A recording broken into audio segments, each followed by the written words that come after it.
I got a 2-minute warning sign. I'm going to stop and open it up for some questions and then just do questions. Yes, sir. That's a quick hand. When somebody has a question on their mind and asks that quick, you know this is going to be good. I'm Jerry Todd from the Citizens Think Tank on Growing a Legacy Economy, and I want to express my gratitude for being here with us today and for your leadership on this issue, and also for mentioning Dr. Susan Solomon's report. Very important report. My question to you is, how should we be defining sustainability, and how can we start applying metrics to sustainability so we've got a way to measure our progress and to have a new conversation about sustainability that we've not yet had, and basically to move us away from greenwashing into real measurable progress? But here's what I think we haven't done, and there's a lot that we haven't done as a country where public policy is concerned. We haven't tied our climate policy to our energy policy. And so I think the real trick for Congress is not going to be to put a price on carbon or to put in place a cap and trade system that worked like Europe's did. The real question is going to be put in place realistic goals around carbon emissions and other forms of emission reduction, greenhouse gas emissions, and then ask, okay, what kind of public policies do we have to put in place to really get there? And that you really have to have as your ambition to be about climate. Because I think that there's a lot of things we can do that are artificial, and a lot of things that have been tried that are really kind of artificial and that may look good in terms of public policy, but if their end game isn't really emissions reduction and isn't really about warming, isn't really about climate, then I'm not sure that we accomplish what we absolutely need to accomplish. My daughter's in speech and debate at East High School, and so she's writing a debate case.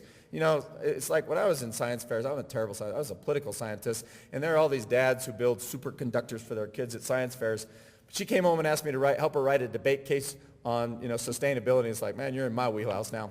I know about this, right? And all of the thinking I've done about sustainability, my sense at the end of the day is it has to be based around greenhouse gas emissions and really about a sense about climate. And our energy and climate policy have to be tied together, and if they're not, we fail to do so at our peril. Yes, sir, in the back.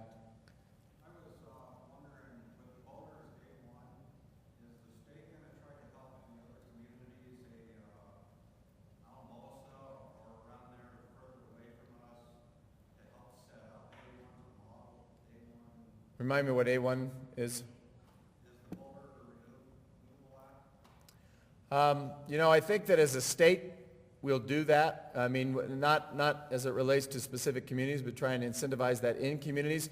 We've got a few different things that we're doing. Renewables in schools is something that, we were talking about as part of this legislative session, how we incentivize that, particularly in rural schools. Some of the best things happening, actually, with renewables is happening in rural areas because of the amount of wind that you have on the Eastern Plains, what you have in the way of solar in the San Luis Valley. I would also say that the package that's coming, that we believe is coming, whatever that version ultimately is, will help us do that, help us really focus on how you introduce this to communities.